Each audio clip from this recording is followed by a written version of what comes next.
Photosynthesis, light-independent and light-dependent reactions.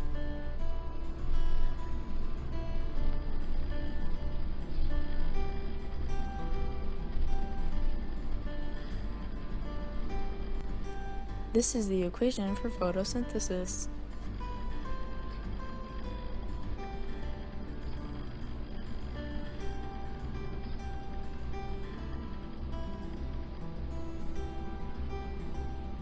Photosynthesis is the process by which green plants and some other organisms use sunlight to synthesize food from carbon dioxide and water. Photosynthesis in plants generally involves the green pigment chlorophyll and generates oxygen as a byproduct.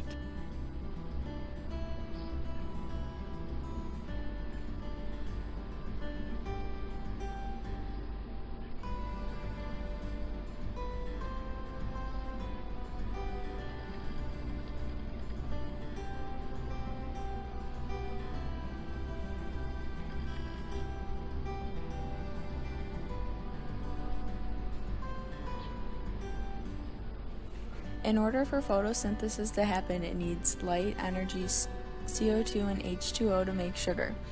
It takes place in the chloroplast. Light comes from the green chlorophyll and CO2 comes from the stomata. H2O is from the roots and the veins.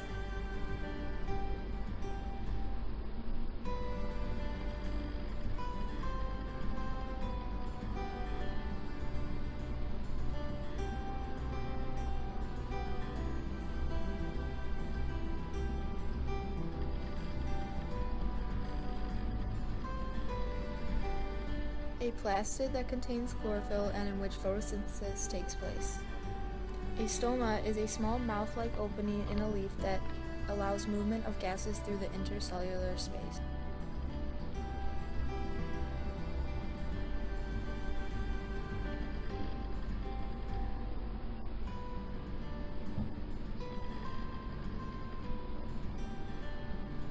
Photosynthesis is made up of two reactions. First is a light-dependent reaction, and second is the light-independent reaction.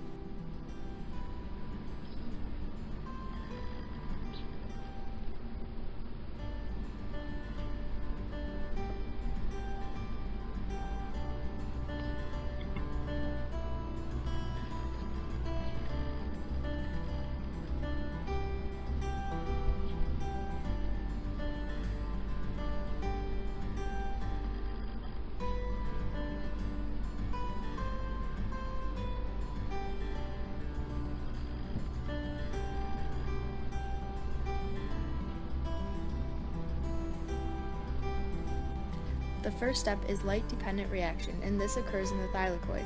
Electrons move through structures in the chloroplast by chemiosmosis and creates ATP.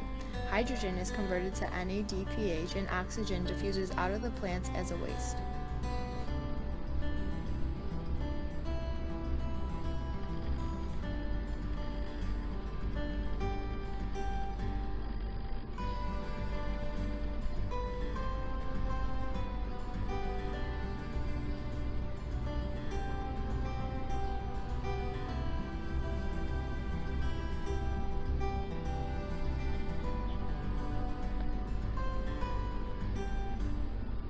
The next step takes place in the thylakoid.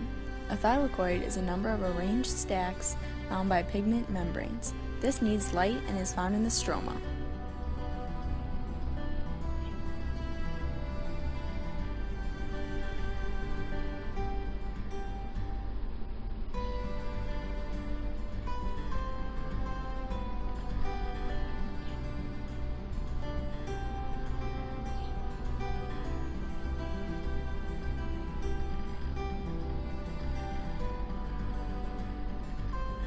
In the thylakoids, you'll find thylakoid space. The thylakoid membranes lining the space contains pigments that absorb light to perform photosynthesis.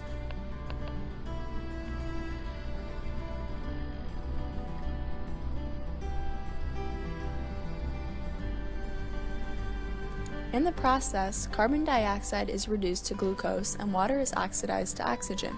Remember, reduction is gaining electrons and oxidation is losing. Therefore, your outputs are NADPH and ATP.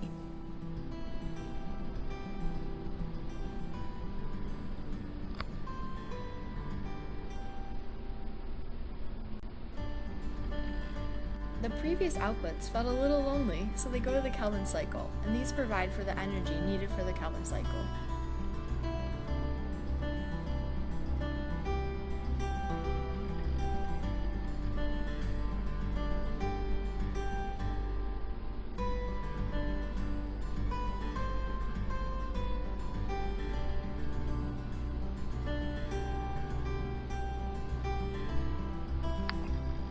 The Kelvin cycle is next to the reactions in the stroma.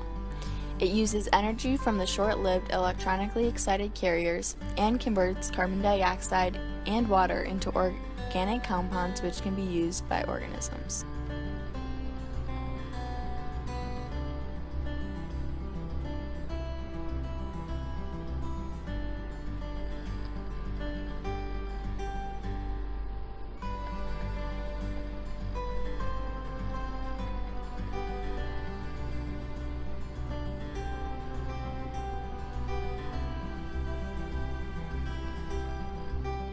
What happens in the Kelvin cycle is carbon fixation, reduction reactions, and Rubisco regeneration.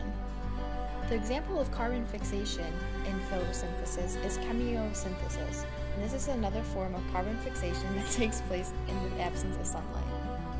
After carbon fixation, we have reduction reactions, and what happens is that the organic molecule left is reduced using electrons supplied by NADPH.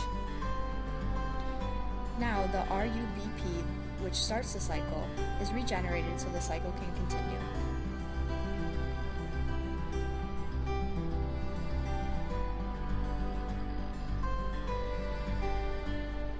ATP synthase is an enzyme that catalyzes the formation of ATP from the phosphorylation of ADP with inorganic phosphate using a form of energy such as the energy from a proton gradient.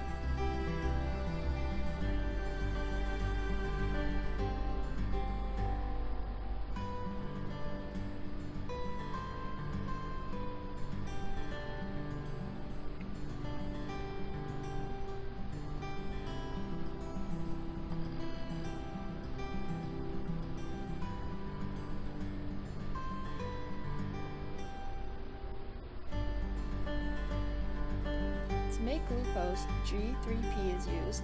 The process is a 6-carbon sugar called fructose, 6-biophosphate, is converted to fructose 6-phosphate. This enzyme, hexose phosphate, converts fructose 6-phosphate to glucose 1-phosphate.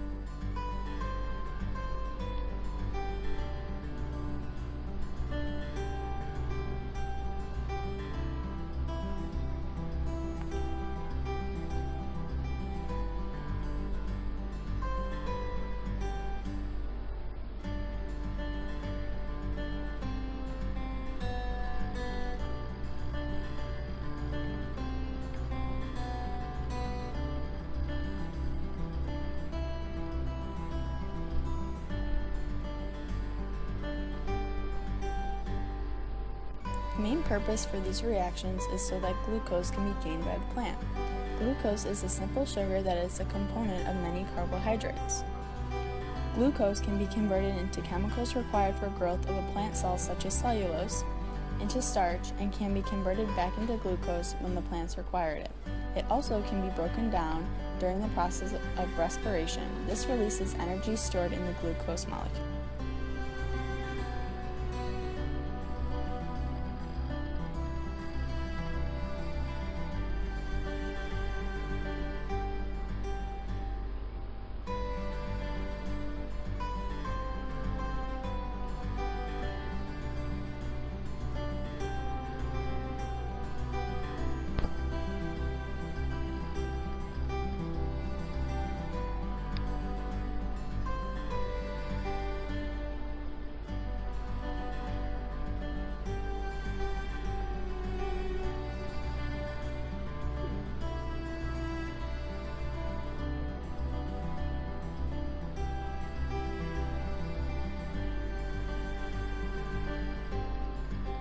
Both reactions work together. The products of the light-dependent reactions help supply the reactants for the light-independent reactions, so basically it's all recycled. This also benefits the plants. It allows the plants to extract energy from the sun using sunlight, carbon dioxide, and water to create food. It also creates oxygen and water as byproducts.